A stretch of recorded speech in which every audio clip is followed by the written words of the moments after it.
আমার স্ক্রিনের উপরে একটা কমেন্ট দেখতে পাইছেন। এই কমেন্টটা করছে আমার এক বোন। বলতেছে, ভাই আপনাদের মতো আমার স্বামীও কুয়েত প্রবাসী, কুয়েতে থাকে। জীবনে যা টাকা পয়সা ইনকাম করে সব টাকা পয়সা তার বড় ভাই ভাবিরে দিয়া দেয়, তাদের ছেলে সন্তানের দেখভাল করে। ভাই আমার কোনো খোঁজ খবর না না, আমি টাকা পয়সার কথা বললে আমার গালমন্দ করে, বলে তোর চেহারাটা আমার দেখতে ভাল লাগে না। ভাই আমার একটা 16 মাসের একটা মেয়ে সন্তান আছে, আজ পর্যন্ত সে আমার মেয়ে সন্তানটারে দেখে নাই। সে বলে আমার মেয়ে হয়েছে কিসের জন্য, এই জন্য আমাকে পছন্দ করে না। আজ 4 মাস হয়ে গেছে মেয়ে নিয়ে বাবার বাড়িতে চলে আসি। কবার কুয়েত প্রবাসী ভাই, টাকা পয়সা তো অনেক কষ্ট কইরা কামাইতেছেন, নিজের ভবিষ্যতের তো চিন্তা না কইরা বড় ভাই বাবির হাতে তুইলা দিতেছেন। বাবির ভাইয়ের সন্তানদের মানুষ করতেছেন, ভাবতেছেন তারা আপনার ভবিষ্যৎ গড়ে দিব।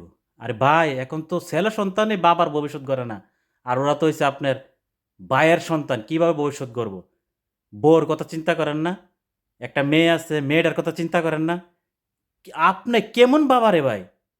16 মাস হয়ে গেছে আপনার মেয়ের মুখটা পর্যন্ত দেখেন নাই? আর মেয়ে হইছে দেইখ্যা এজন্য বউরে পছন্দ করেন না?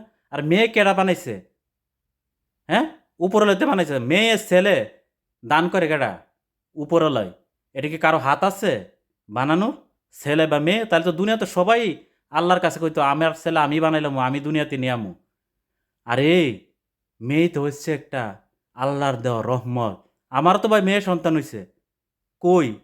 আমি তো কোনোদিনও আল্লাহর কাছে অখুশি না। আমি আরো খুশি। কারণ মেয়ে সন্তান হওয়াতে আমার আরো রহমত আল্লাহ আগের চাইতে বেশি, বেশি বাড়ায় দিছে। ভাই এখনো সময় আছে, ভালো হয়ে যান। মেয়ের কথা চিন্তা করেন, বউর কথা চিন্তা করেন, নিজের ভবিষ্যতের কথা চিন্তা করেন। যদি চিন্তা না করেন, ভাই, ভাই আর ভাবি, ভাবি করেন, তাহলে আপনার জন্য অপেক্ষা করতেছে হাতে একটা ভাঙ্গা হারিকেন আর অন্ধকার ভবিষ্যৎ। আপনার যে ধারণা যে আপনার ভাই, ভাবি, ভাইয়ের ছেলে সন্তানরা আপনার ভবিষ্যৎ করে দিব, এটা চরম ভুল। এখনো সময় আছে, ভালো হয়ে যান, ভালো হয়ে যান।